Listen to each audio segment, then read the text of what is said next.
За сайн байцгаана уу. Сэсгэр шараас нь мэдчилж байна та бүхэнтэйгээ. За би товч тайлбар хийе. Өнөөдрийнхөө подкастынхаа өмнө би ч одоо 7 жилийн өмнөөс бэлтгэж эхэлсэн. Өдний хүртэл цаг хугацаанд хамтарч ажиллаж өдний хэмжээний одоо үйл ажиллагааг явуулахад бэлтэж төвшиж энэ цаг хугацаанд хүртэл сайдаж, муудаж, хэрэлдэж, уйлалдаж, инээлдэж одоо ойр дотн болсон ойрдын онготойгоо өнөөдрийн подкастыг эхлүүлж байна. За энэ онготтой бол Ховд аймгийн Булган сумын нутагт дахлаг хийж явж байгаад анх таарлтсан.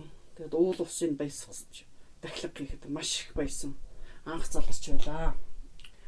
Савж ундаг, бүжиглээд, биечгтэй маш их бүжиглэх дуртай. Бүжиглж ягаад савж ундаг тийм онгод байлаа. Тухайн цаг үед бол өстой өдөр цаг үед юу болохоо ч мэдэхгүй гайхаж шоолж инээж ингэж явж исэн онгод манд лээ. За тэгээ энэ онгодоо танилцуулахад ом ихээр алдартай, сохор өрт төвч гочтой бай гэдэг онгод байгаамаа. За өмнөх подкастуудыг хийхдээ санамсаргүй туршилтын журмаар элдв балаа юм ярьж амд найз гэд нөхдөдтэйг марцгандаж хийлээ.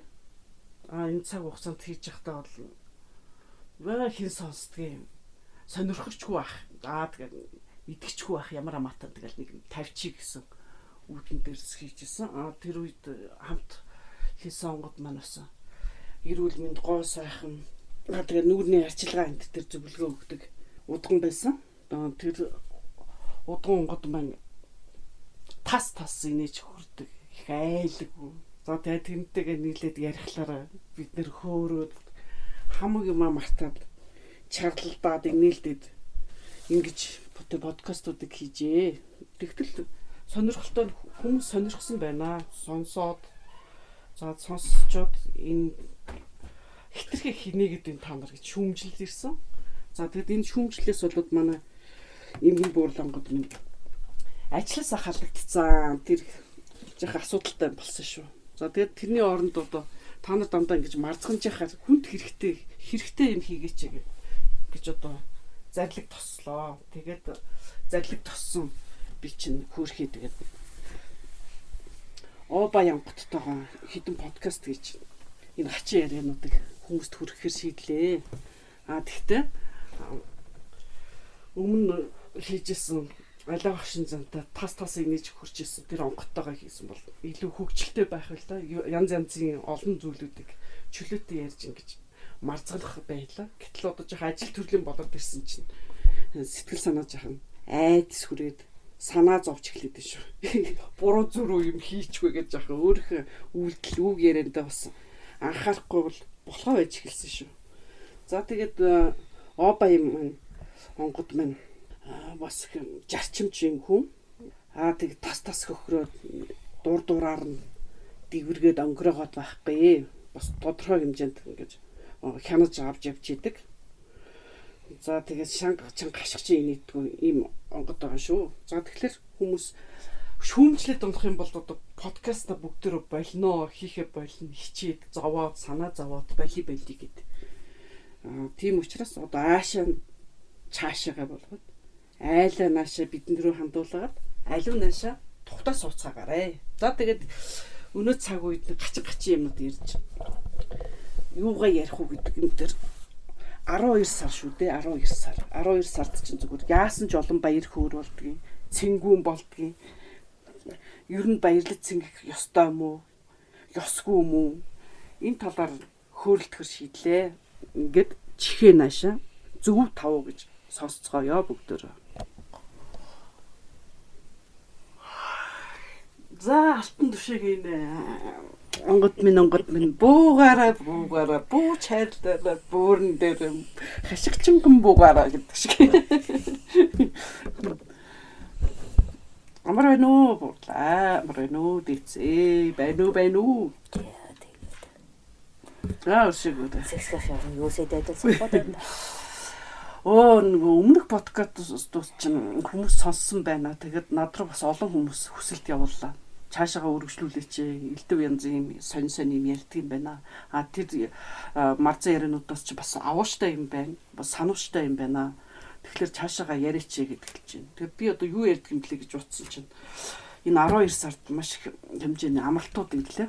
Надад бол ингээд бодглохоор энэ амралт нь баярлах хүмүүс нь 2 3 хуваагдчихэ. Зарим нь баярлах хэрэгтэй, зарим нь хитрхийг амарч ийн гэдэг ингээд ярьж байна. Миний хувьд бол бас баярлах хүмүүс нь баярлаад явж илаа гэхэд гэр орондоо бас ингээд хүүхдүүд ч амраад бүгдээр амраад амралтын цаг нь бас гараад завших боломжтой ичим шиг санагдаад тэгээд ер нь амралтын талаар бас сонирхож асуусан. Энэ амралт гэдэг нь одоо баярын амралт нь юугаар ялгаатай? Зүгээр хагас бүтэн сайн амралт нь ямар ялгаатай? Нэрээ бид нэр хитрхи олон ингэж амархаар энэ Монгол улс хөгжихгүй байх юм уу? Эсвэл энэ амархлаар амиа бодох юм бол надад таатай юм шиг санагдаад. Тэр энэ талаар одоо та юу гэж бодож байна? Та бүхнээс сонирхож байна. За яах вэ? Амрах гэж байгаа бол ажиллах гэдэг нь байна. Ажиллах гэдэг нь байгаа бол амрах гэдэг нь байна. Зөв үү? Тийм байна. За тэгвэл жил иргэх хугацаагаа бодоод нь үзье. 365 хоног байна. Нэг жилд. За эрт үед чинь нар тэнцэх, нар хугасдах, нар аривдах уюудыг чинь тоолж болдог байлаа шүү дээ. Ядахна гадас шонгийн сүүдрийн уртаар баримжаалаад аваад үзэхэд тэдгээр өдрүүд нь одоо анхны цаг хэмжил зүй болно шүү дээ. Тийм үү? 9 сарын 22 12 сарын 22 гэдэг хугацаанд одоо болоод тийм үү? Оноос нь тоо нэрлээд байна шүү дээ. 9 сар 12 сар гихчлээ. Тийм. Тэгвэл энэ хүн төрлөختний анхдагч түүхэндээ бол нар тэнцэх хугацаа, нар хугасдах хугацаа, нар аривдах хугацаа л гэдгээр тодорхойлогдож тэр дундах тоог тоолож хизээ буцаад өвөл арилж хаварны ирэх вэ гэдэг л асуултанд хариулж байлаа шүү дээ. Эндээс чинь зурхаа хөгжнө үү? Хоногийг тоолож мөчтийг тооцож наривчаасан цаг хугацаа гаргана гэдэг чинь. Энэ өөрөө юутэй холбогдоод гэвэл буцаад амралттай холбогдно үү?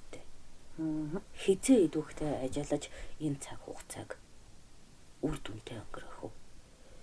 Хизээ тэгтлэн шавдаж хөдөлмөрлсөн ч ажлын бүтээмжгүй болох вэ гэдэг бол тариачинд ч тэр малчинд ч тэр адилхан л ногдолтой шүү дээ. Байгаль дэлхийн өсөр гомлын л идвэх зүтгэлээс хамаарах юм чинь. Тийм биз? За. Тиймдээ ч эртний ажлын бус цаг нь өөрөө байгальтайгаа уялдаатай байж. Ойлгов уу? За. Орой болтлоор амрах гэсэн үг үст. Гэтэ одоо ч тэгж л амарч байгаа шүү. Ерөнхийдөө гэрлийн нөлөөг бүтээхээс өмнө бол шөнө бол амралтын хугацаа байлаа шүү. Гэхдээ одоо ч шүнэл амралтын хугацаа үст. Агаас тийм биш юм аа. ертөнц дэлхийгээр нь бодох юм бол энэ гэрлийн бүтээн байгуулалт чинь өөрөө шөнө ажиллах бололцоог нэмэгдүүлж ажил идэвхийн зүрүүг амтнаас ялгаатай болгоод өгсөн шүү дээ. Шөнө ажиллагаа. Шөнийн ээлжирэнд хүмүүс ажиллах гэж юу? Тийм. Гэхдээ шар сурж гисэн бас шөнө ажиллаж байгаа үстэй. Тэр чин өдөр унтдаг үстэй. Тэгээд. Тэгэхээр хүн дээр тооцоод үзэхлээр өдөр нь унтаад шөнө ч гэсэн ажил. Өөрөөр хэлбэл хүнийг өдрийн ажилдаа эсвэл шөнийн ажилдаа гэсэн хоёр бүлэг хуваагаал тавьсан байх шүү дээ. За. Ингээд нөгөө бид нэр байгалийн идэвхтэй эсэргүүцэх тусам зориулалтын амралтуудыг гаргахгүй бол болохоо байж эхэлж байна. Мөн үү? Тийм байна. Ядарч эхэлдэг юм. За нөгөөтэйгөр нөгөө цалин пүнлүү тийм үү? Бүгд л ямар нэг байдлаар зарц бол шүү дээ. Тийм биз? Энэ цаг үе чинь. Тэгэхээр тодорхой хэмжээний амралтуудыг төлөвлөхгүй бол өдөр болгон ажлын өдөр болох гээд байна. За. Ойлгоно уу? Энэ нь өөрөө ажлыг уйдгартай гойнэгтэй нэгэн хэвийн шин чанартай болгоно.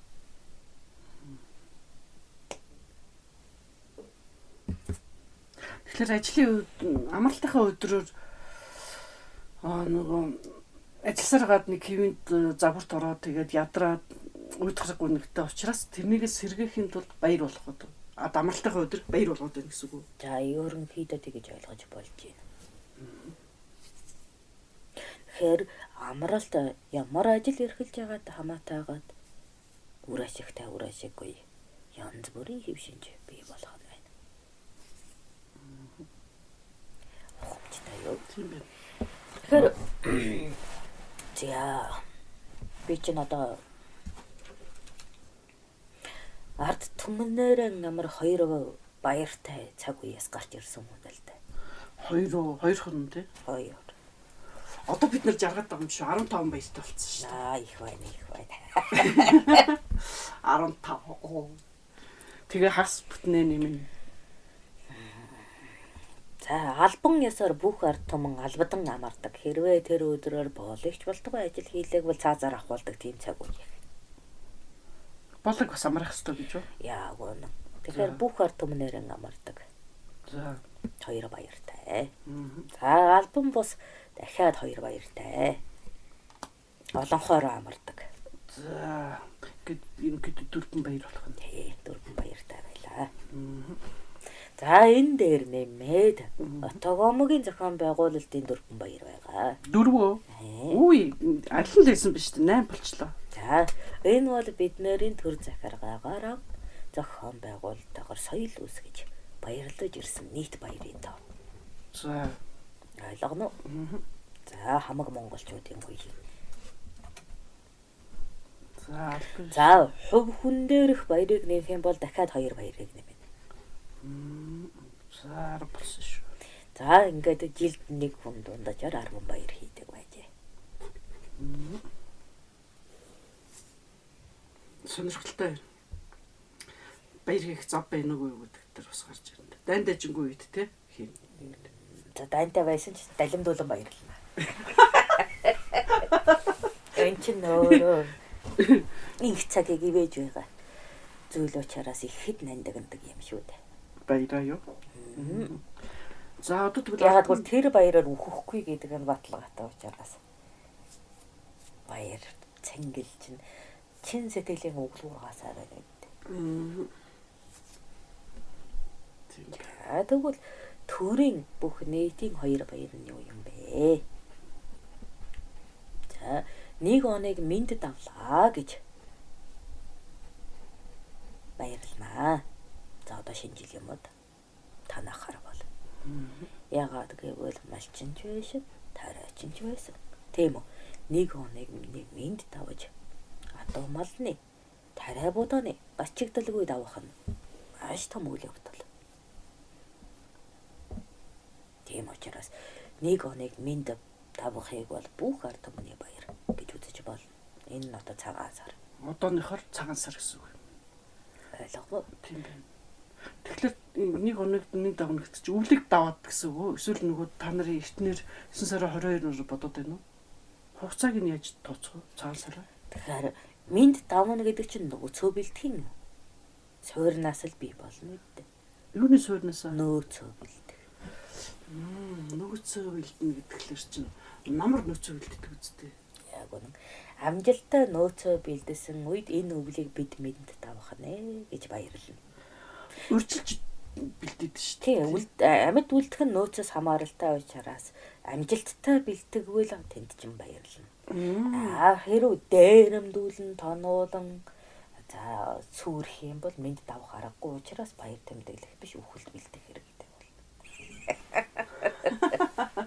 Тэгэхээр энэ бол цагаан сар маань 9 сарын 22. жилийн тийм үү хамгийн хатуу үнэнийг тулгаж байгаа баяр маань. Ойлгоо.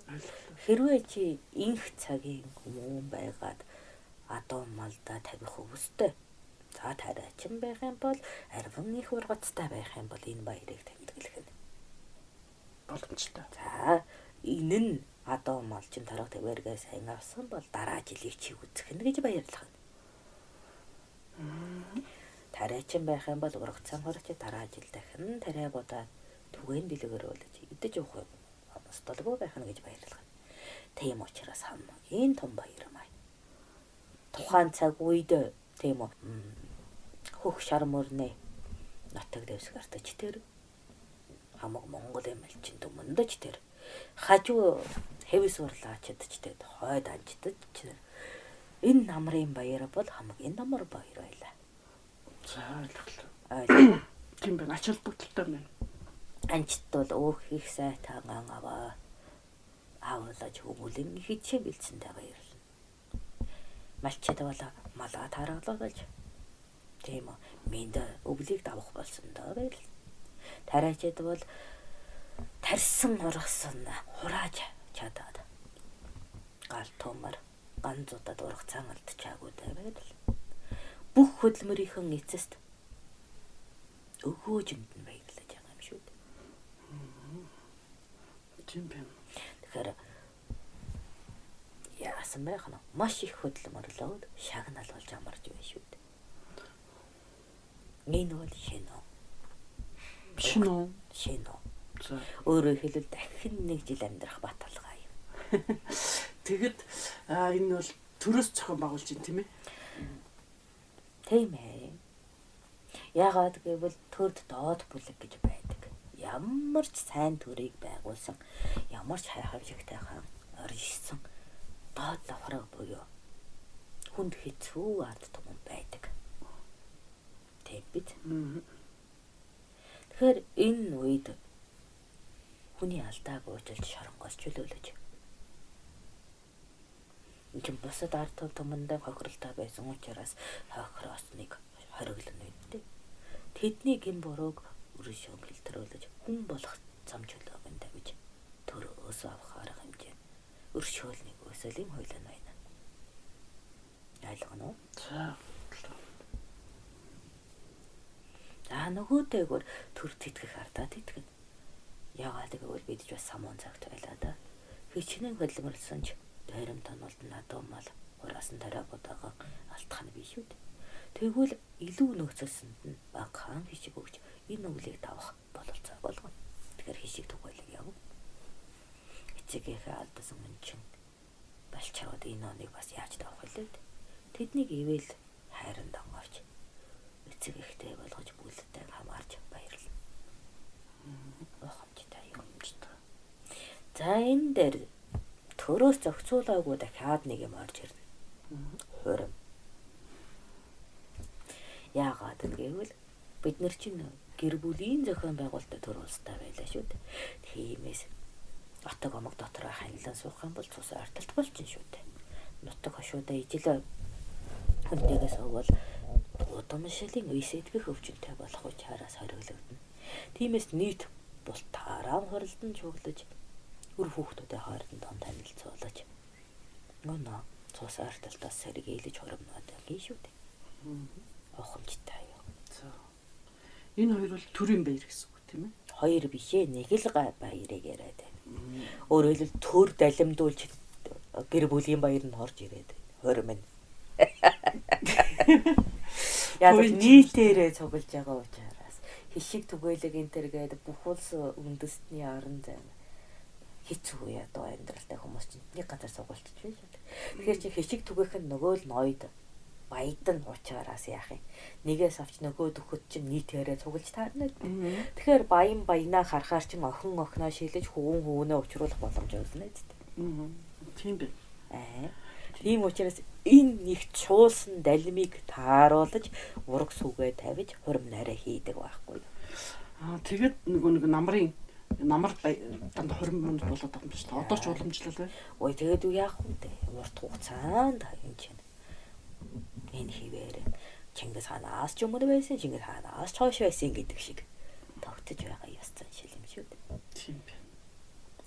Тэгээд нэг шинэ гал голомт энэ шинэ жилийн өмнө тийм үү?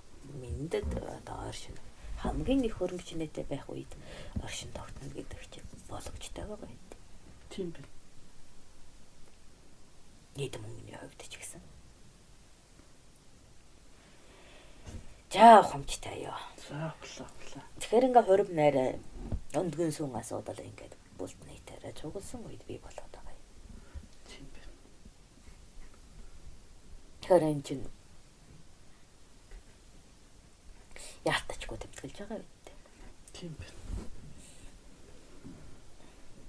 За нөгөө нэг төрийн баяр нь гэх юм бол тусгаар тогтнолын баяр. Тусгаар тогтнолын баяраа. За тэгж хэлж болно. Тэсийн баяр. Тэсийн баярыг мөсний баярыг уу? Мөсний баяр. Яагаад гэвэл нь штэ. Манайх руу хэрвээ бид нар өөр хоорондоо байлдах юм бол өөр л байлдана л та. Гадаадаас чиглэсэн дайн орж ирэх юм бол манай хэцүү үглийг давж говьор туулахгүй штэ. Ийм учраас бид нар дайнгүй байгалийн хамгаалалттай байдаг ганц цаг хугацааг өгвөл байхгүй. Тийм учраас теснээр учирч ирэх жилийн дайныг төлөвлөдөг. Ноёдууд чуулдаг. Тэгээж мал маллах шаардлага өгвөл маш бага учраас хотлуулчаад ирж чуулж болдог хугацаа. Өөрөөр хэлбэл байгалийн ивэлнэ. Тийм байна. Тэгэхээр энд нөгөө одоо Чингис хаан Жамх энэ төр хоорондоо танилцчихсан ба шүү дээ. Аауд нь дагуулж ирээд тийм үү? Тийм. Ерөнхийдөө ноёдууд өөрийнхөө ирээдүйн сорийг авах хөвгүүдэн дагуулan ирж дан ирчүүдийн баярыг хийнэ л дээ. За баярч гэжтэй ан авнаад эдэн нэлгээсэн үг юм дээ. Ойлгоно. Тэгээд энэ төрийн хэрэг явцаанд хэлэлцэн. Одоогийн сайдууд шиг инх цагийнх биш бид нар чинь тэрсүү цагийнх учраас нэг олон удаа улсын их хурлыг байгуулж хуралдаж чаддаггүй жилдээ ганц л байвал юм. За яг хөө жилд одоо ямар ажил хийх төрөлс Отод аймагта. Тийм үү. Дай самуун нь гадаадын давталгаа нь ямар байна? За инх байна гэж үзэх юм бол хаана ганцуудтай байна. Шинжээ төлтөө гаргаж авах арга хэмжээ бусдаас тусламж гээд хамтар шийдэх асуудлаа шийднэ. Тэгэхээр энийг нэг төрлийн бас баярт тооцож болно. Энэ бол төрөөс зохион байгуулдаг хоёр. Төр гэдэг өөрөө оршдог хоёр баяр юм. Ухамжтай юу? Нэг нь бол төрийн хамгийн анхдагч нэгж болох айл гэрийг тэтгсэн баяраа байхад нөгөөх нь төр гэдэг өөрөө оршин тогтнохын үндэс болсон хилцэл хийдэг баяр байх. Тийм байна. Ухамжтай юу? Тэд цугларсан дээрээ л ууж идэл тэрнийг баяр болгочих шүү дээ. Тэгээд ууж идэхгүй яхих холын хоолоос 7-8 хоног мориор дахиж очих газар ядаж өлсөн үстэй. Яг хуу та нар шиг өнөөдөр тийм үү 8 цаг машинтай түгжирж болоод төвтөрж ягаад чичдэг газар байсан бол тэгж нэ баяр цэнгэл болоод байх хэрэг байхгүй. Тэгэл хаа холын газараас хүртэл ирэн шүү дээ. Тийм биз дээ. Тийм байна. Идэхнүүдээ аваад хүрээд ирэх үү? Эсвэл одоо тэнд цугларна шүү. Өвөл уучраас нэгт авчирч болно. Хоёрт ан хийж болно. Өвөл ан хийдэг байсан тийм. Тэгээ яах юм хөг өвөл ан хий хөргөчтэй юм чи. Тийм ээ. Тийм байна. Хөргөчтэй юм чинь амар бэлэн цэцэг ирүүлчээ. Ерөнхийдөө бол бас нөгөө эд хав дээр чи нөгөө ижилхэн хангууд, ижилхэн ноёдууд. Дээр доороо үзэлт учраас эрбяра харуулж би чамаас ерөн зэвсгийн эрдмэл сайн уу шүү гэж архах асуудал гарна шүү дээ. Тэрийгээл одоо үзүүлэх гэж ав дээр ан дээр хүч чадлаа харуулж чи дугаагаараа би илүү хөвтэй шүү, цэрэгтэй шүү гэдгээ агсдаж байгаа тэр юм. Ойлгоно уу? Ойлголоо. Тэс гангарч ирэх нь шүү дээ. Бас тэгэлгүй яах вэ? Хин сайн цэрэгтэй эсвэл хин цэргийн хоол хүнс базаах тэнхээтэй л ярддаг хурал юм чи. Тэгэхээр чи энэ шийдвэрээс ахуулаад нөгөө туугар цэрэг нь хэн болох уу? Туугаар барих нь хэн болох уу гэдгийг шийдэгдчих байхгүй. Ойлгохтой харахгүй бол манай мянгад туугар болж хамгийн түрүүний игнэд хамгийн олон нь үхдэг дайнд явнаа. Тийм үү. Тэгвэл би бусдын цэргийг тэтгэх хэдэн шундаш гаргах чадaltaй болох бүр хойгоор нөөцийн цэрэг рүү орно гэдэг зүйлчээ шийдэгдэн шүү дээ. Ойлгох уу? Тийм байна. Тэгтээ жил болгон өөрчлөгдөж болох юм байна тий. Ган зуднаас болоод нөгөө өмнө нь дандаа хойно суудаг байсан нөхдүүд тэтгэх чадваргүй болсноос болж урагшаална. Эгнээ урагшилна шүү дээ. Тэгэхээр яг нөгөө говийн амьдралтай хонхотон мангууд тийм ургууд бид чинь яаж ч байсан хомсдмалтай байдтай. Тиймээс л байнга туубартан байхгүй юу. Мандаа зэрэг гэдэг өөрсдөө өнгөрөөснөө гэж тооцох юм бол зөвхөн ядуучууд байхгүй юу. Нийгмийн давхаргын хоо. Байрам баягууд тийм үү. Тэгээ их хааны цэргүүд ч юм бол хөрөнгө хүчнээ ихтэй. Их голын бэлчрүүдээр амьдардаг. Тарган сайхан морьтой, тарган сайхан хоньтой. Тэд нар ч манус тонь өгчөд миний өмнөөс байлдаг гэдэг байхгүй юу? Тэгээ тэд нар ч хамгийн хойд туг аваар өгснээр нь болно бид. Тийм байна. Ярихаар байлддаг гэн. Хөөрхий бид нэр хөлсөөр байлддаг гэн. Баярлалаа. Тэгэхээр эн чин тэсийн баяраар шийдэгдэж байна. Өөрөөр хэлбэл тэсээр би аль хавид байлдах вэ гэдгээ шийдэх гэсэн. Тийм байна. Ойлгов уу? Тийм байна. Тэгээ бүх газрууд мэдээлэл цуглуулах юм байна. Тэгээд ирэх жилд тийм үү. За маань одоо тэр чин өнөө цаг бол мэдээлэл хурдан, хөдөлгөөнч хурдан болчихсон учраас даруй мэдэгдэж байна. Тэр үед чинь нэг дан хийхэд жилийн бэлтгэл, 3 жилийн бэлтгэл явагдсан шүү дээ. Тэгэхээр нөгөө хөрш улсуудаа бас хянах боломжтой. Тэд нар ургац их хураагаад нөөцлөөд бай шүү гэсний дараа заавал дайм болдог байхгүй. Тэгэхээр чи нөгөө 8 ч панц ч тийм үү. Тэр нөгөө харь аймагуд, харь улсууд хэр их ургац хураасан мэдээлэлээ зөө. Тэгээ тэрийг хэдийг нь нөөцлж гин гэдгийг мэдээлэл юм зөө. Эннээс ахуулаад бид нэр хизээ байдаан гарах гэдэг гэдгийг бас тооцоолж байгаа. Тэгэхээр одоо дайсны талууд их ургацсан тэр аваад нөөцлөхлөөр яана гэсэн үг үү? Их ургац аваад сайтар нөөцлөд байх юм бол дайн гарна гэсэн үг. Яг бол хин нэг тийжээх чинь гэсэн үг шүү дээ. Тийм байна. Илүү их одоо нөөцлөд бэлдэж эхлэх юм бол нэг юм болох гэдэг нэг хар авах. Гоо яг тийм. Хэрвээ тэнд нь одоо ганц зунд болоод цөөн дооны ургац авах юм бол эдгээр өөрсдөө хоосон ходоодтой хүн байлдахгүй учраас дайнгүй жил байхгүй юу? Тэгж бодох юм дээ. Ойлгож байна. Тэгэхээр малчид бид бас баригдсан шүү дээ. Тарган хонтой байвал байлдана. Туранхай хонтой байвал байлдахгүй гэж бас тооцогдож л байгаа юм байна. Тийм дөө. Тийм. Хомчтой. Тэгэхээр энэ дайн чинь заавал эхлээд байгаль дэлхийн ивэл шаарддаг зүйл. Тэр үед чинь. Тийм бэ. Тийм биз? Одоо ч хэцүү болж байна. Ивэл байгаа учраас байдалхан. Би бол адилхан гэж хэлнэ. Яг Ягдвал газрын тосны ивэл хүртсэн учраас дайм болох нутаг дэвсгэр юм уу? Ягдвал тэнд их юм байна. Түүнийг дээрэмдэх болно. Энэ хууль ерөөсөө өөрчлөгдөөгүй. Тийм гэж юу? Одоо ч зэвсэг мэвсэгч одоо бүр алт их байна. Тэр хүн нь ямар бат юм? Алт байна тэр дээрэмдэх газар. Оюу байна тэр дээрэмдэх газар. Заавал хөрөнгөтэй зүйлэл дээрэмдэх гэж байгаа зү. Тэгэхээр одоо жишээлбэл манайх бол байгалийн баялаг илбэгтэй гэдэг бол дээрэмдүүлэх бай гэсэн үг. Дээрэмдүүлэх байна байхгүй. Тийм байна шүү дээ. Яана. Ойлгож байна. Ойлголоо. Тэгэхээр заавал тэр чинь нөгөө өмнө нь бол зүгээр нөгөө будаа их байна түүнийг дээрэмдэв гэдэг байсан бол одоо бол илүү нөгөө эрдэнэслүүгээ болчихсон нэ. Тооцох юм бол адилхан л бай болж байна. Тийм байна. Хомчтой. За тэгэхээр албан ёсны төрийн хоёр баярыг ойлголоо. Нэг нь ард түмэндээ, нэг нь толгоонуудаа. Тийм. Ингээд цуглаалтаараа тэрүүнийг одоо амралт баяр гэж явсан юм байна. За. Тэгээ төрөөч хэлэлцэн ариг хаач уун махаач цуглагаана. Яа. Зодоогооч юм. Мэдээж хэлцэл төрч чадахгүй үед нударга үзэлцэх нь байлгүй л яах вэ? Гэхдээ ноёд хоорондоо зодолдох нь юу байх вэ? Яг. Зодолдож болохгүй хүмүүсээ зодолдуулах нь өмнөөс. Тэгээ шүү дээ. Миний өмнөөс миний баатар зодолдно гэж бас цэргийн хүчээ үзүүлнэ тийм. Тийм битээ. Гэхдээ хоорондоо одоо муудалцахлаар зодолдохгүй гэж юу?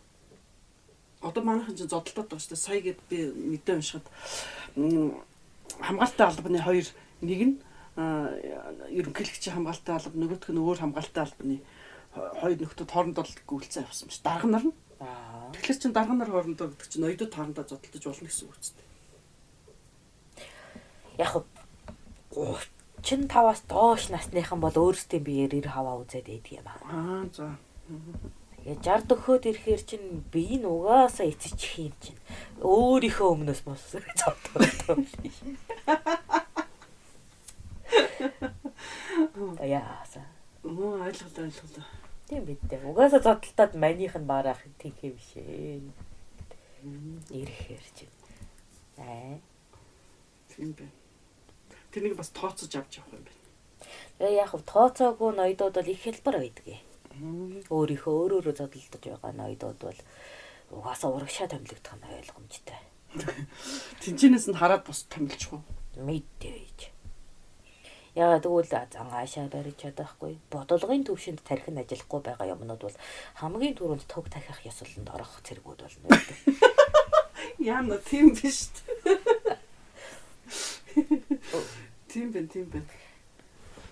Нойрго өөргө засаагүй юм чинь. Өөрийгөө засаагүй юм чинь ард түмнийг засах тэнхээгүй учраас тэр ойвргон тэнгийг өргөж байгаа ард түмэн болоод тэр ойвргон толгой хамтаар өөхөх ёстой. Зүг бэ. Гой онлоо натгач. Энэ дихтэй ард түмэнд хийцүү. Тэнэг ноёноосоо болоод урд цөлөгдөн гэсэн үг шүү дээ. Тийм учраас нутаг омгоор их нүүдэл хийж яваад шүү дээ, тийм ээ. Өөрөөр хэлбэл ямар ч бид нэр хүссэн үсээгүй дайнд оролцсон. Үгүй гэд биеэ хориглох боломж байхгүй. Гэхдээ тэргүй сүргэлэн орж ирж байгаа дайсны өмнө ямар нэгэн байдлаар амьд үлдэхин тулд тэмцэл хийн. Тиймээс хамтын хүч хэрэгтэй. Тиймээс хамтдаа төр гэдэг зүйлийг байгуулж байгаа.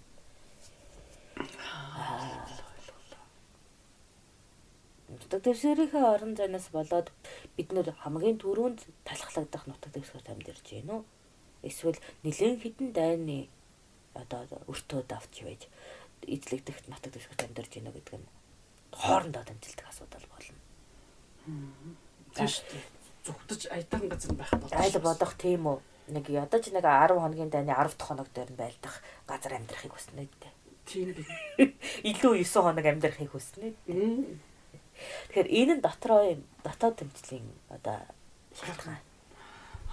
Тийм биш үү? Яах вэ? Тэрний ч авчид эхнэр хүүхдтэй хамаатан содонтой бүгдийг авчид дотгоор нь авчид тавьчихлаа чинь тий. Ялтчихвол асуудал гарах юм да. Тийм учраас амьд үлдэхийн тулд ноёдууд маш ухаалаг байхаас өөр арга байхгүй. Тэр эрх мэдээлтэй баян тансаг байхад эс хамаарад өөрөө алуулах нөхцөлд амьдарч байгаа учраас боломж бүхнийг ашиглах ёстой.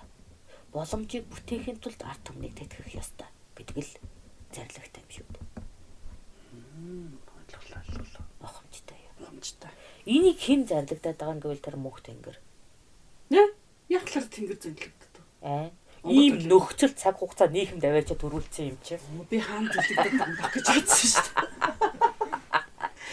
Хаан чимээгүй хар сууж байгаа л ингээд амар хунтай гэж бодсон шүү дээ. Хөөрхөн амтаа хаан ч гэсэн мөнх тэнгэрийн зарлагыг энэ цаг үед энэ газар ийм нийгэмд төрснөөр авчиж байгаа биз дээ.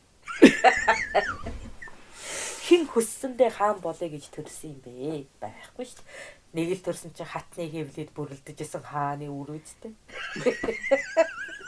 Тэрнийг мөнх тэнгэрийн зарлаг гэдэг юм. Тэрийг мөнх тэнгэрийн зарлаг гэдэг байна. Сонголтгүй авчид учирсан имийг мөнх тэнгэрийн зарлаг гэдэг юм биш үү? Өөрөөр хэлбэл сонгох бололцоо өөрөө өөрчилж ис чадах нөхцөлөө мөнх тэнгэрийн зарлаг гэдэг юм. Тэгээд энэ дээр төгний зарлагууд бошхууд байна. Тэр нь яа гэж зүг зүгээр байтал үер ирээ аваа явчих.